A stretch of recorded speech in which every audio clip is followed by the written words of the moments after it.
Hi gang, Rob here. It's the evening of 28 February 2016 and I've got a knife review for you guys tonight, and frankly I'm not quite sure how this one's going to turn out or how it's going to sound when it all gets done, but it's very interesting. What we're looking at is a new sort of medium-sized fixed blade all-purpose camp knife, the Little Creek LT from Bark River Knives, and I'll show it to you in a size comparison with a couple folders. Here's the Spyderco Delica XL and the Chris Reeve Magnum Nundi. No, really, they're not. It's just in a Nundi and a Delica. And I wanted to start the video with these two knives flanking the Little Creek LT to show you how tiny it is. Yeah, I'm zoomed way in here from usual. Look at this.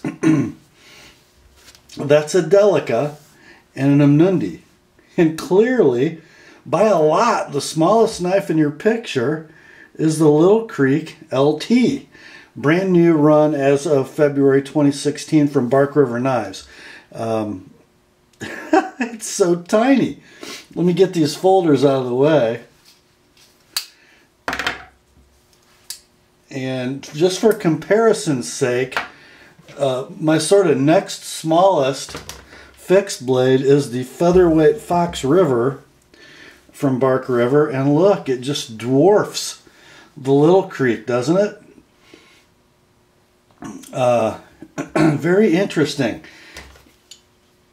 So here are the dimensions of this knife. The blade length, as I measure it, is 2 9/16 inches with a handle length of just 3 1/16. So the overall length of this knife, just 5 5/8 inches total.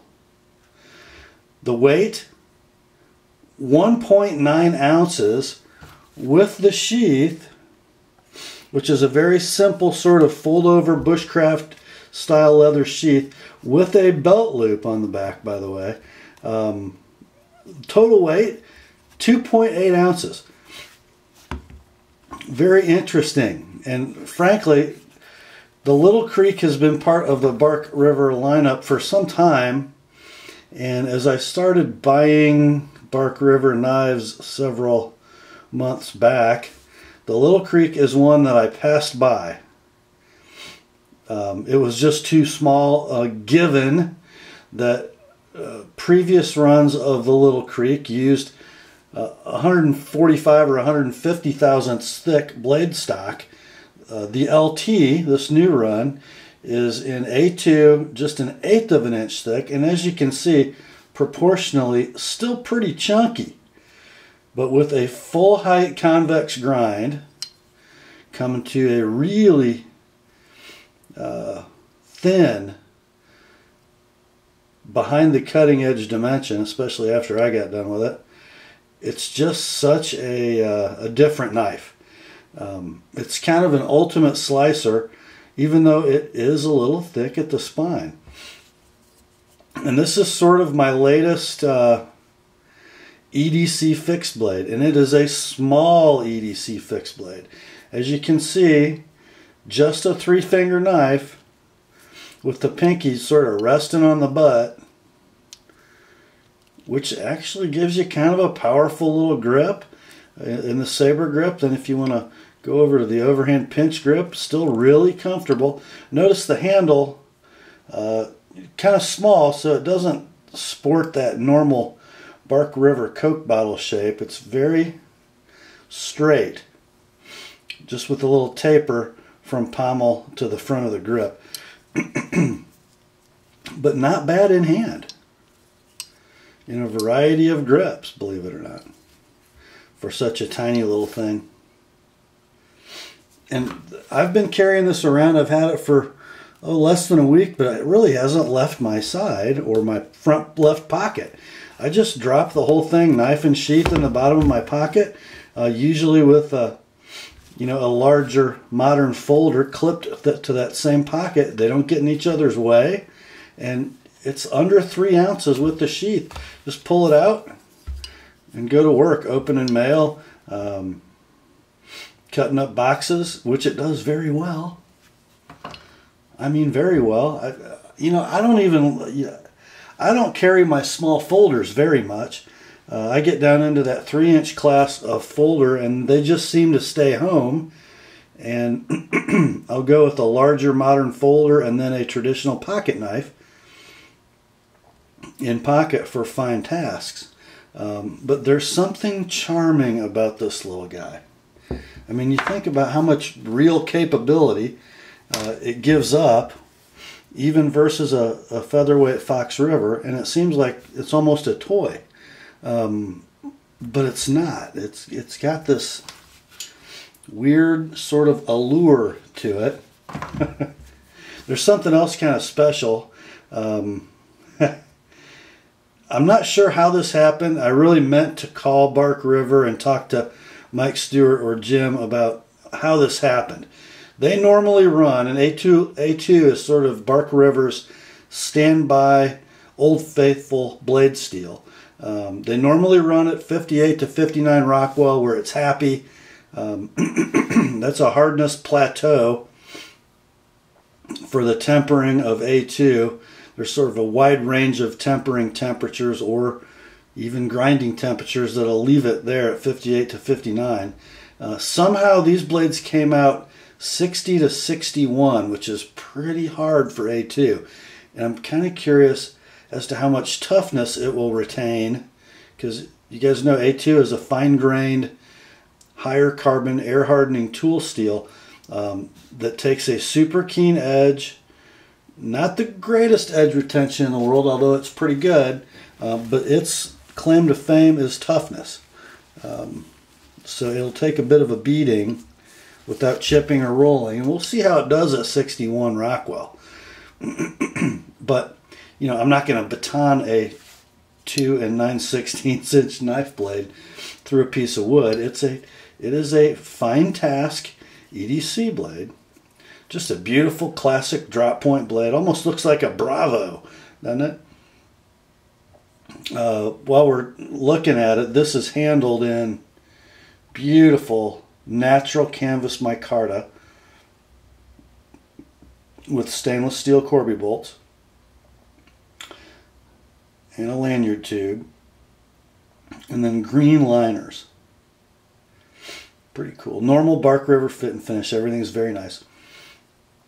I did have one little complaint about the way the knife was made.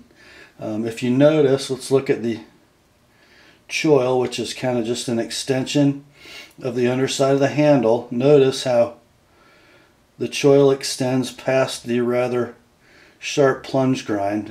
As the knife comes, and if you look at pictures of these, you'll see that the choil stops almost exactly where the plunge is. And most of the knives you're going to see pictured in online catalogs are going to have a bit of a peak back here at the base of the blade and a little bit of recurve. And as you sharpen them, that will get worse. So I, as usual, extended the choil, and as you can see the base of the blade there, about another 1/8 of an inch or so. So I get nice, clean, straight, sharp cutting edge all the way to the base. And I have sharpened this. Thinned it a little bit. It was already pretty thin, but I kind of wanted this to, I don't know, be kind of my ultimate A2 slicer, kind of. So I took a little bit of time with this short little blade and achieved some pretty special results.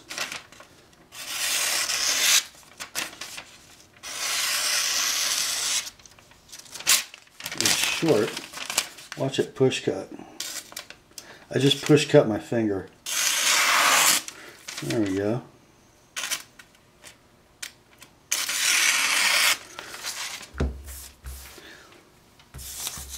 It's just a wicked little thing. I've done some cutting with it, so it's not quite as sharp as it was when it came off the bench, but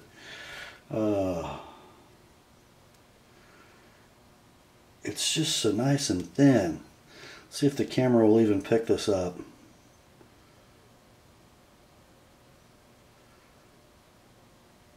kind of hard. But it's just this graceful convex all the way from the spine to the cutting edge. Just fun. A fun little knife. I'm not sure if it has much practical use whatsoever. All the way to the tip. Love it. I don't know, it's got some practical use for me. You know, I go to the post office every day. I open 5 or 6 small flat rate boxes and chew through packing tape. This thing will do it, I think, for a pretty long time and retain an edge, and only taking up less than 3 ounces of pocket weight. You know, how many fixed blades do you know of? Fixed blades do you know of that with sheath weigh under 3 ounces, have robust yet skinny slicing blades, and are built like a Bark River? Well, you guys know the answer. The Little Creek would be it. Little Creek LT to be more specific.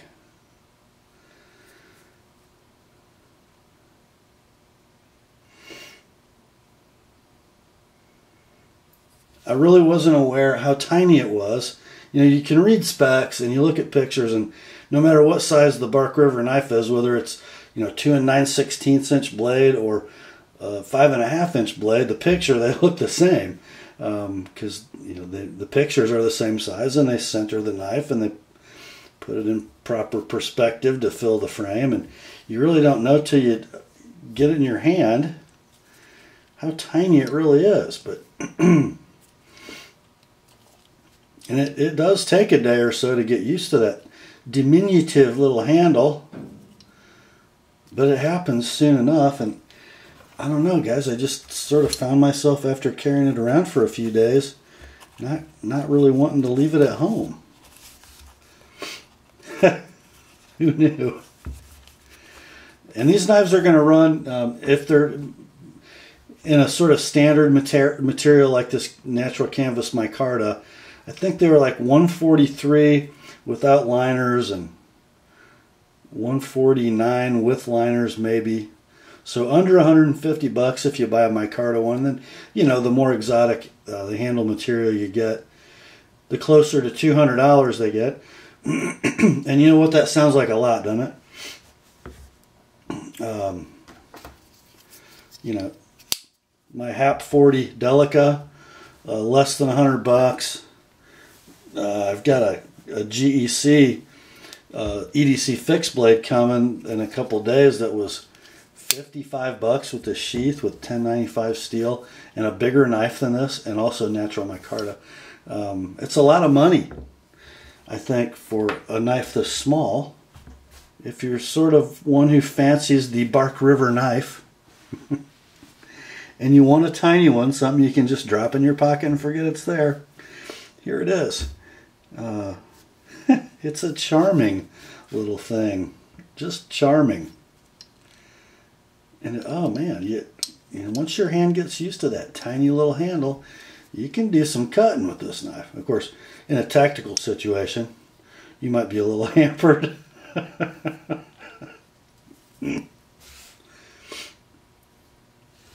You could cut someone with it, however. I'm not sure it would scare them, but you could cut them with it. I just thought you'd like to see it. It really is a happy little knife. And tiny.